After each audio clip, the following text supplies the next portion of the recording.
Assalamualaikum warahmatullahi wabarakatuh. Sampurasun. Simkuring Roswati SPD di SMA Negeri 8 Kota Bogor. Bade nerangkeun materi novel kanggo kelas 11 MIPA hiji dugi ka MIPA genep. Anu kahiji urang ngabahas perkara novel.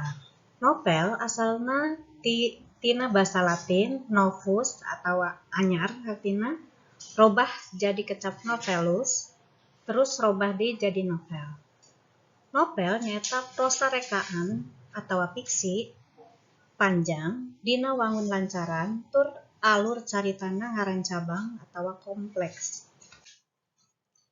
Ciri-ciri novel nu kahiji biasana tokohna loba, nu kadua alur caritana panjang, nu katilu latarna laluasa, nu kaopat eusi caritana nyaritakeun kahirupan sapopoe, nu kalima eusi caritana asup akal.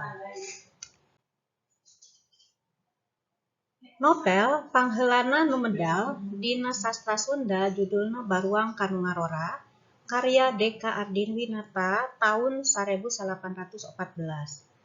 Leuwih ti heula tibatan novel dina basa Indonesia Ajab dan Sangsara, karangan Merari Siregar anu medal tahun 1820. Memeh medal novel dina sastra Sunda lolobana pangarang teh ngarang dangding jeung wawacan. Ti saprak panoh kana wangun novel, pangarang mimiti loba nu ngarang novel. Salajengna contoh-contoh pangarang novel Sunda. Nu kahiji Aam Amelia, novel nu dikarangna judulna Puputon. Nu kadua Abdullah Mustofa, novelna Lembur Singkur. Nu katilu Edi D. Iskandar, novelna Cinta Pabaliut jeung saterusna. Unsur novel aya genep. Nu kahiji tema atawa jejer nyaeta hal atawa gagasan anu ditepikeun ku pangarang dina karyana.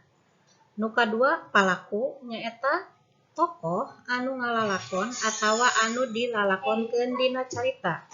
Nu katilu latar atawa setting nyaeta waktu jeung tempat lumangsungna kajadian dina carita. Opat galur atawa plot nyaeta jalanna carita atawa runtuyan kajadian dina carita. Nu kalima puseur sawangan nyaeta cara atawa sawangan nu dipake ku pangarang minangka sarana pikeun midangkeun tokoh, tindakan, latar. Nu kagenep amanat nyaeta hal-hal anu ditepikeun ku pangarang dina carita. Panginten mun sakitu kanggo materi novel, mudah-mudahan aya mangpaatna kanggo sadayana. Hatur nuhun. Assalamualaikum warahmatullahi wabarakatuh.